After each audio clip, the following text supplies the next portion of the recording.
Hello प्यारे बच्चों, कैसे हो आप सब। I hope you all are doing great.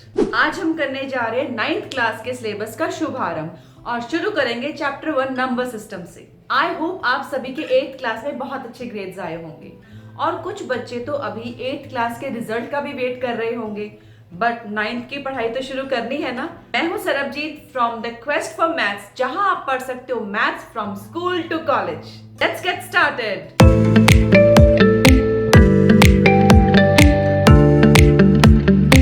अगर आपने चैनल को सब्सक्राइब नहीं किया तो फटाफट से कर दो, क्योंकि यहाँ पर मैथ्स आपको इजी भी लगेगा, इंटरेस्टिंग भी लगेगा और you will love maths. Numbers तो आप बचपन से ही पढ़ रहे हो, लेकिन अगर हमें किसी सवाल का सटीक जवाब चाहिए, एग्जैक्टनेस चाहिए, तो हमें नंबर्स की जरूरत पड़ती है।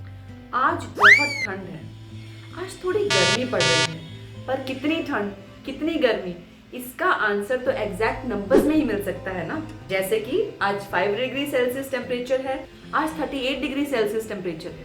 मुझे मम्मी ने बहुत सारे पैसे दिए। कितने? 1000। मेरी क्लास में गर्ल्स ज्यादा है और बॉयज कम है। कितने भाई? नंबर्स में बताओ। 30 गर्ल्स हैं और 20 बॉयज हैं। अब समझ आया? नंबर्स के बिना एग्जैक्टनेस नहीं आ सकती, बट नंबर्स इतने तरह के होते हैं कि उन्हें कैटेगराइज करना बहुत जरूरी है, ताकि उन्हें आसानी से समझा जा सके। यहाँ हम पढ़ेंगे real numbers, natural numbers, whole numbers, rational numbers, integers और बहुत कुछ। तो फर्स्ट चलते हैं नेचुरल नंबर्स। नेचुरल नंबर्स जिन्हें हम काउंटिंग नंबर्स या गिनती के नंबर्स भी कहते हैं, क्योंकि किसी भी चीज की काउंटिंग करनी हो तो आप कैसे शुरू करते हो? 1 2 3 4, बचपन से यही करते आए हो ना, तो इन्हें हम काउंटिंग नंबर्स कहते हैं। और ये 1 से शुरू होते हैं और इनका कोई एंड नहीं है, अनंत है, अप टू इन्फिनिटी जाते हैं, क्योंकि नेचुरली मुंह से 1 2 3 ही निकलता है, तो ये नेचुरल नंबर्स हैं। इन्हें प्राकृतिक संख्याएं भी कहते हैं और इन्हें n से डिनोट करते हैं। Next is whole numbers. वो गाना सुना है ना आपने, जब जीरो दिया मेरे भारत ने, भारत ने मेरे भारत ने। भाई जीरो को आप कैसे भूल सकते हो? नहीं लगाओगे तो 10 100 1000 ये सब कैसे बनाओगे? तो नेचुरल नंबर्स के सेट में आप जीरो को ऐड कर दो। प्राकृतिक संख्याओं में आप शून्य को जीरो को मिला दीजिए तो बन जाते हैं होल नंबर्स, यानी कि पूर्ण संख्याएं। इन्हें हम W से डिनोट करते हैं और इनका भी कोई एंड नहीं है। 0 1 2 3 4 और अप टू इन्फिनिटी, अनंत तक जाते हैं। Next is integers. आप सभी पहाड़ों पर कभी ना कभी घूमने गए होंगे। वहां पर ठंड बहुत बढ़ जाती है, इतनी बढ़ जाती है कि 0 से भी नीचे हो जाती है, बर्फ जम जाती है। तो वहां पर 0 से भी छोटे नंबर्स की जरूरत पड़ती है। जब कोई डाइवर्स समुद्र में डाइव करते हैं तो समुद्र के तल को, हम समुद्र के सरफेस को अगर हम 0 मान लें तो हम उससे भी नीचे डेप्थ में जा रहे हैं। तो वहां पर कौन से नंबर से आप बताओगे कि कितना डीप गया है डाइवर? तब काम आते हैं नेगेटिव नंबर्स, जिन नंबर्स के सामने हम माइनस लगाते हैं। -1 -2 -3 अप टू इंफिनिटी। ये नेगेटिव नंबर्स 0 और 1 2 3 4 अप टू इंफिनिटी, ये सभी नंबर्स मिलकर बनाते हैं integers, denoted by capital I। No no no no, denoted by Z।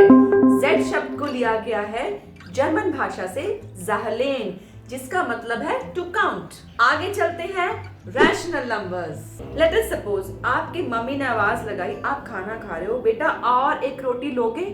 और आपने कहा नहीं मम्मा, भूख नहीं और नहीं।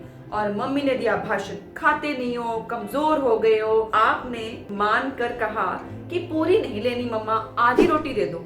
अब ये आधे को कौन से नंबर से लिखोगे? आपने घर में पिज्जा ऑर्डर किया, आप हो, आपकी सिस्टर है, ओके। तो आप पिज्जा को डिवाइड करने लग गए, तो क्या करोगे? हाफ करोगे, आधा आधा करोगे। अब लेट अस सपोज आपका एक फ्रेंड भी आ गया, अब आप पिज्जा का क्या करोगे? भाई शेयरिंग इज केयरिंग, शेयर तो करना पड़ेगा। अब आप उसके 3 पार्ट्स कर दोगे, तो पिज्जा के 3 पार्ट्स किए गए और सबको इक्वल इक्वल मिलेगा। अब ये जो पार्ट होगा इसे आप कैसे लिखोगे? इसे हम कहेंगे मैंने कितना पिज्जा खाया? मैंने 3 में से 1 पार्ट पिज्जा खाया, है ना। जब हम नंबर्स में लिखेंगे तो आधी रोटी को कैसे लिखेंगे? 2 में से 1 यानी कि 1/2। और पिज्जा के 3 पार्ट्स में से 1 खाए तो क्या लिखोगे? 1/3। अगर आपने 3 पार्ट्स के पिज्जा में से 2 पार्ट्स खाए तो आप कैसे लिखोगे? 2/3 यानी कि 2/3 of the pizza, 1/3 of the pizza, 1/2 of the full रोटी।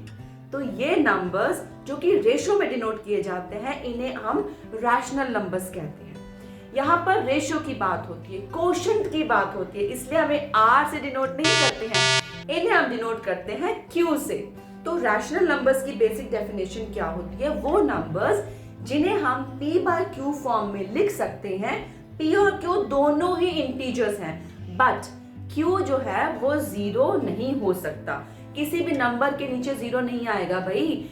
अब आप 0 के थोड़ा ना कोई पार्ट्स करोगे, आप कोई नंबर होगा तभी उसके पार्ट्स करोगे ना। इसीलिए रैशनल नंबर्स में नीचे 0 नहीं आता है। तो अभी तक हमने पढ़ा प्राकृतिक संख्याएं जिनसे हम गिनती करते हैं, that is natural numbers 1, 2, 3 and so on. उसमें 0 ऐड कर दिया, दैट इज होल नंबर्स, पूर्ण संख्याएं 0, 1, 2, 3 एंड सो ऑन। फिर उसके बाद हमने पढ़ी नेगेटिव नंबर्स को भी मिला दीजिए, 0 भी मिला दीजिए, 1, 2, 3 भी मिला दीजिए, वो बन जाते हैं इंटीजर्स। और इसके बाद पढ़े हमने अपॉन वाले नंबर्स, जो आप 1/2, 3/4 लिखते हो, दैट इज रैशनल नंबर्स। तो ये जितने भी अभी हमने नंबर्स पढ़े हैं ना, ये सभी रैशनल नंबर्स कहलाए जा सकते हैं। बट इसके अलावा भी एक टाइप के नंबर्स होते हैं इरैशनल नंबर्स, इनके बारे में हम पढ़ेंगे नेक्स्ट वीडियो में। तो अभी तक अगर आपने सब्सक्राइब नहीं किया तो भाई फटाफट से सब्सक्राइब कर दो, नहीं तो मैं नेक्स्ट वीडियो में पढ़ाने नहीं वाली हूँ आपको। इसमें टॉप करना है ना आपको, सब्सक्राइब करो।